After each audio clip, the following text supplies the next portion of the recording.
I'm here at the Indie Night Film Festival on the blue carpet with Dr. Michael Malik. Tell me about the medicine that you practice, because you're a full-time physician, if I understand correctly. That's correct. I'm an emergency medicine physician. I've been practicing for 20 years in emergency medicine, and I really enjoy it. Sure. How important is it for our community to see doctors that look like you when we come in and we're hurting, we've had an injury, we're in serious straits? I think it's really important for a number of reasons. Most important, people feel comfortable about with other physicians and treating members that look like themselves. So there's a level of ease that sometimes comes into play by just speaking the same vernacular. Right. Now, this film's about COVID. What kinds of issues do you feel you faced in particular? Because a lot of doctors were scared to go into the ER or even the hospital during the time that this disease was going on. Oh, it was a very significant problem, very significant problem. So there was a lot of sort of mystery as to what we were dealing with. There was a lot of ambiguity, and it had to kind of work its way out. So we had to first identify patients, so testing was an issue. Lack of supplies regarding that, how to keep ourselves protected, but then we started really understanding what is the pathogenesis, that people started developing ARDS, which was acute respiratory distress syndrome. It was a syndrome that essentially overtook the lungs and could lead to death.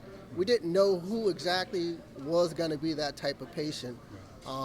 We're using modalities like putting people on vents and other things, critical care measures, and it was a significant problem.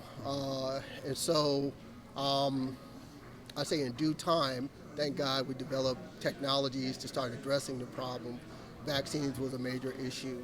Proper medicines down the road became an issue. So it took time. Sure. Let's make it even more personal. What was your personal experience with COVID? I contracted COVID myself at the apex of the epidemic. Right. After working, 10 months into it at that point. In December 2020, right. I had cough, sore throat, fevers, weakness, the whole constellation of symptoms. Having done the shift, really busy shift, I went home and was exhausted. And then, lo and behold, I had COVID myself.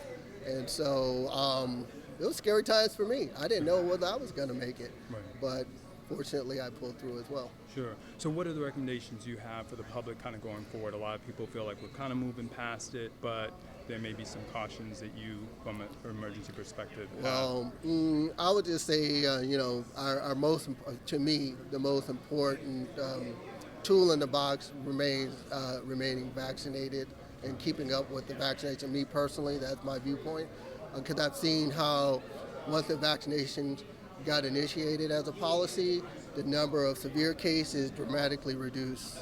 And so usually when I hear people who have COVID, if they're vaccinated, usually they'll have a mild course. But those who remain unvaccinated, they still can develop into that very severe course. So I would say remaining vaccinated. If you're susceptible due to coexisting medical problems, that you should still wear a mask if you're in public.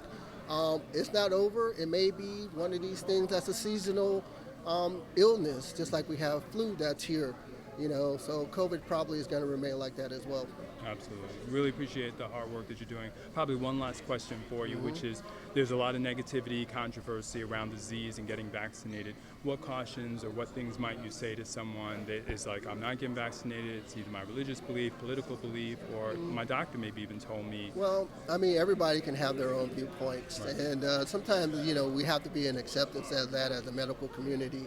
But there are other modalities now to treat COVID. So once you do develop case, now there are disease-specific medication, Paxlovid in particular, which can be a remedy for it once you do develop it. I think just having frank discussions about what is the nature of your concerns about the vaccine and whether it's safe or not.